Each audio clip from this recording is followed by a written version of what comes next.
Assalamualaikum warahmatullahi wabarakatuh. Kami dari kelompok 13 akan mempresentasikan tentang pengujian hipotesis dengan analisis of varian atau ANOVA satu jalur.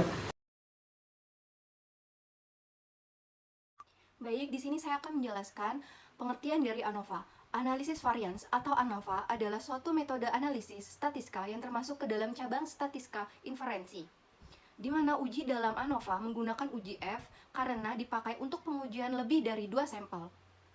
Dalam praktik, analisis varians dapat merupakan uji hipotesis lebih sering dipakai maupun pendugaan estimation khususnya di bidang genetika terapan. ANOVA digunakan untuk melakukan analisis komparasi multivariabel. Teknik analisis komparatif dengan menggunakan tes T, yaitu dengan mencari perbedaan yang signifikan dari dua buah mean hanya efektif bila jumlah variabelnya 2. Untuk mengatasi hal tersebut, ada teknik analisis komparatif yang lebih baik, yaitu analisis of variance yang disingkat dengan ANOVA. ANOVA digunakan untuk membandingkan rata-rata populasi, bukan ragam populasi. Jenis data yang tepat untuk ANOVA adalah nominal dan ordinal pada variabel bebasnya. Jika data pada variabel bebasnya dalam bentuk interval atau ratio, maka harus diubah dulu dalam bentuk ordinal atau nominal. Sedangkan variabel terikatnya adalah data interval atau ratio. Analisis varians pertama kali diperkenalkan oleh Sir Ronald Fisher atau Bapak Statistika Modern. Dalam praktek tersebut, analisis varians dapat merupakan uji hipotesis, lebih sering dipakai maupun pendugaan estimasi khususnya di bidang genetika terapan. Berikutnya, kegunaan one-way ANOVA. Analisis varian banyak dipergunakan pada penelitian-penelitian yang banyak melibatkan pengujian komparatif, yaitu menguji variabel terikat dengan cara membandingkannya pada kelompok-kelompok sampel independen yang diamati. Analisis varian saat ini banyak digunakan dalam penelitian survei dan penelitian eksperimen, di mana analisis varian relatif mudah dimodifikasi dan dapat dikembangkan untuk berbagai bentuk percobaan yang lebih rumit. Selain itu, analisis ini juga masih memiliki keterkaitan dengan analisis regresi. Akibatnya, penggunaannya sangat luas di berbagai bidang, mulai dari eksperimen laboratorium hingga eksperimen periklanan, psikologi, dan kemasyarakatan. Perbedaan antara ANOVA satu jalur dan 2 jalur. Yang pertama, ANOVA satu jalur. ANOVA satu arah atau disebut juga dengan one way ANOVA digunakan apabila yang akan dianalisis terdiri dari satu variabel terikat dan satu variabel bebas. Interaksi tersebut suatu kebersamaan antar faktor dalam mempengaruhi variabel bebas. Dengan sendirinya, pengaruh faktor-faktor secara mandiri telah dihilangkan. Jika terdapat interaksi, berarti efek faktor satu terhadap variabel terikatnya mempunyai garis yang tidak sejajar dengan efek faktor lain terhadap variabel terikat sejajar yang saling berpotongan. Maka, antara faktor tidak mempunyai interaksi. Tujuan dari ANOVA satu jalur adalah untuk membandingkan lebih dari 2 rata-rata, sedangkan gunanya untuk menguji kemampuan generalisasi. Maksudnya, dari signifikansi hasil penelitian, jika terbukti berbeda berarti kedua sampel tersebut dapat digeneralisasikan, data sampel dianggap dapat mewakili populasi. ANOVA satu jalur dapat melihat perbandingan lebih dari 2 kelompok data. Baik, berikutnya yaitu ANOVA 2 jalur, di mana ANOVA 2 arah ini digunakan bila sumber keragaman yang terjadi hanya karena satu faktor atau perlakuan. Faktor lain yang mungkin menjadi sumber keragaman respon juga harus diperhatikan. Faktor lain ini juga bisa perlakuan lain atau faktor yang sudah terkondisi. Pertimbangan memasukkan faktor kedua sebagai sumber keragaman ini perlu bila faktor itu dikelompokkan, sehingga keragaman antar kelompok sangat besar, tetapi kecil dalam kelompok sendiri. Tujuan dari pengujian ANOVA 2 jalur adalah untuk mengetahui apakah ada pengaruh dari berbagai kriteria yang diuji terhadap hasil yang diinginkan. Dengan menggunakan teknik ANOVA 2 jalur ini, kita dapat membandingkan beberapa rata-rata yang berasal dari beberapa kategori atau kelompok untuk satu variabel perlakuan. Sebagaimanapun, keuntungan teknik analisis varian ini adalah memungkinkan untuk memperluas analisis pada situasi di mana hal-hal yang sedang diukur dipengaruhi oleh 2 atau lebih variabel. Berikutnya dilanjutkan oleh Saudari Rani. Yang selanjutnya yaitu langkah-langkah praktek menghitung dan menginterpretasikan output perhitungan. Pembahasan materi kali ini masih berkaitan dengan pengujian hipotesis T atau uji T yang menggunakan uji double mean atau kasus 2 sampel. Dengan rumusnya di bawah ini dan juga dengan keterangan-keterangan di bawah ini. Ada catatan yaitu ada 2 asumsi penting dalam memakai one way ANOVA. Yang pertama yaitu distribusi skor dari masing-masing populasi adalah normal. Dan yang kedua, varians dari semua populasinya adalah sama atau homogen. Nah, untuk lebih jelasnya tentang uji ANOVA 1 jalur ini, ada satu contoh yaitu contohnya seorang ahli ICT ingin mengetahui perbedaan efektivitas penggunaan media Edmodo, animasi, dan juga R dalam pembelajaran langsung terhadap hasil belajar siswa dalam materi soal cerita matematika. Untuk itu, peneliti mengajukan pertanyaan sebagai berikut, yaitu apakah terdapat perbedaan pengaruh implementasi pembelajaran langsung berbantuan media Edmodo, animasi, dan juga R terhadap hasil belajar matematika siswa dalam materi soal cerita matematika. Untuk menjawab pertanyaan di atas, ada beberapa cara yang bisa kita lakukan. Yang pertama yaitu melakukan pengujian dengan uji T sebanyak 3 kali, tetapi cara ini sungguh tidak efisien. Dan yang kedua yaitu ada uji ANOVA. Dan yang ketiga ada statistik non-parametrik. Nah, di sini sudah ada beberapa data mengenai kelompok Edmodo, kelompok animasi, dan juga kelompok R. Dengan pertanyaan, bagaimana gambaran perolehan hasil belajar matematika siswa dalam materi soal cerita matematika yang memperoleh pembelajaran langsung berbantuan media Edmodo, animasi, dan juga R. Sudah ada data statistik deskriptif mengenai hasil belajar matematika dengan media Edmodo, animasi, dan juga R. Nah, dari output di atas, nilai rata-rata hasil belajar matematika dalam materi soal cerita matematika siswa yang belajar dengan pembelajaran langsung berbantuan media Edmodo sebesar 5 dan media animasi sebesar 7,2 dan media R sebesar 8. Dari hasil rata-rata ini diketahui perolehan hasil belajar matematika siswa dalam materi soal cerita matematika yang menggunakan media R lebih tinggi dibandingkan dengan siswa yang menggunakan media animasi maupun Edmodo.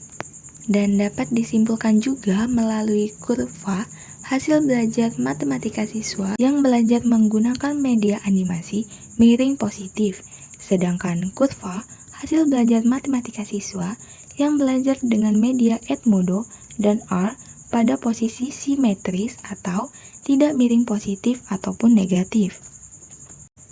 Kesimpulan dari data deskriptif ini, dengan melihat nilai mean atau nilai rata-rata, simpangan baku, dan juga kurva, tampak bahwa nilai hasil belajar matematika siswa yang belajar dengan media R lebih tinggi dibandingkan dengan media Edmodo dan juga animasi, karena nilai rata-ratanya paling tinggi.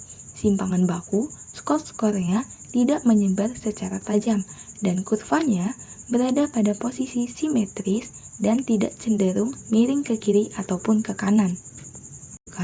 Maka rumusan hipotesis penelitian bersifat hipotetik adalah terdapat perbedaan pengaruh implementasi pembelajaran langsung berbantuan media Edmodo, animasi, dan juga R terhadap hasil belajar matematika siswa dalam materi soal cerita.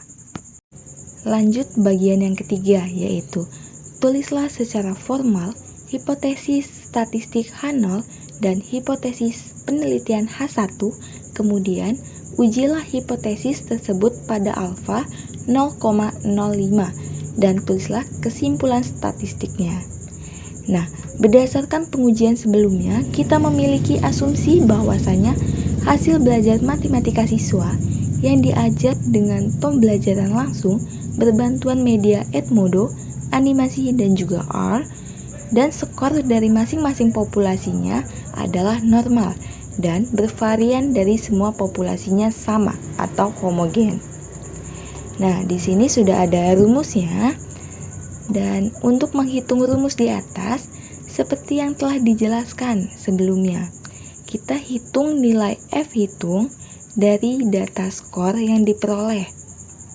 Nah, di sini sudah ada data-datanya dan di sini sudah ada rumus serta cara menghitungnya.